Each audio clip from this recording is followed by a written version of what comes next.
Enteekateeka ey'okutongoza ebikujjuko eby'emyaka 10 egya St Mary's Cathedral Lubaga bukyanga etukizibwa ekulembeddwamu Ssaabasumba Paul Ssemwogerere ng'omukolo gubadde mu kibangirizi kya Lutiiko eno. Omukolo gwetabiddwako Vicar General Reverend Father Rogers Kabuye, amyuka bwanamukulu owa Lutiiko Reverend Father John Mary Walugembe wamu n'olukiiko olugenda okukulemberamu ebikujjuko bino nga byakutambulira ku mulamu okugamba nti ekiggwa kya Katonda ekitukuvu ekiggwa ekyo ye mmwe. So we are going to develop the environment of all these trees and communicate that story, because the next generation needs to know where we are coming from the last 100 years and where we are heading.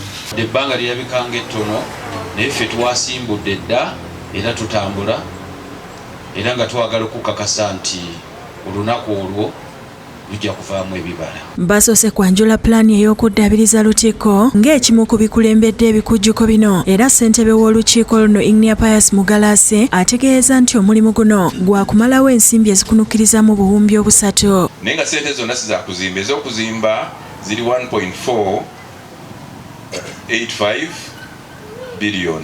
Endala z'emisoso litage ebyokulya ku mukolo ogusembayo n'ebirala.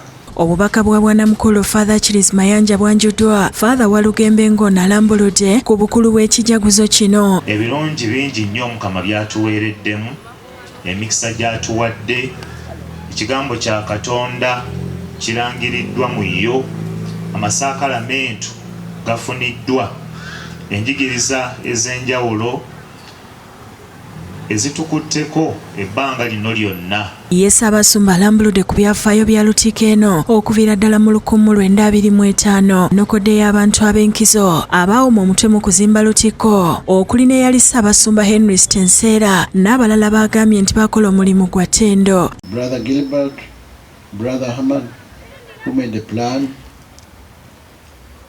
and Brother Cyprian, who is considered to be the real builder of this cathedral. Ssaabasumba era alina essubi mu lukiiko oluteereddwawo nti lwa kukola omulimu omulungi, n'asaba abantu okujjumbira enteekateeka zonna. I have every confidence that you are going to raise this money within this very short time.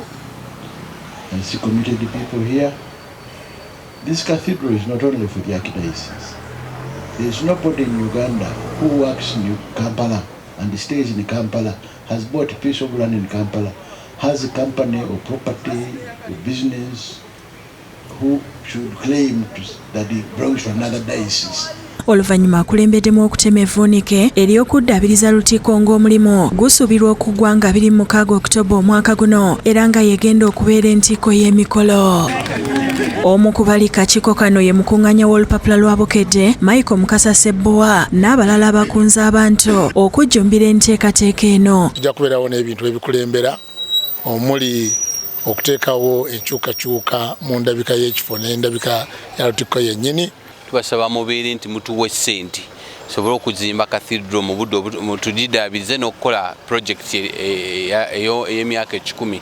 Disan Mutyaba yakusakidde ekkulire lino ku Bukedde TV.